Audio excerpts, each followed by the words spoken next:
Estamos acompañando os compañeiros de Alcoa en Coruña.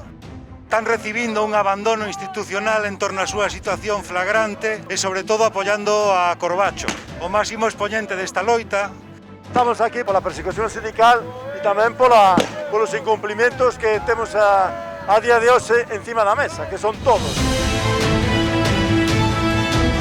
Riesgo non está facendo nada, o único que está facendo é un vaciado tremendo das plantas. O grupo Riesgo son uns delincuentes que están abocando a esta factoría a unha situación dramática e os seus traballadores a unha situación límite. O goberno non toma cartas no asunto, non busca unha solución para as plantas e está desaparecida a Xunta de Galicia.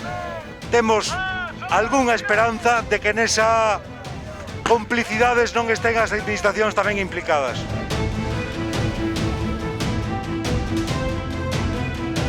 Vamos a seguir loitando, non nos queda máis camiño de que seguir loitando.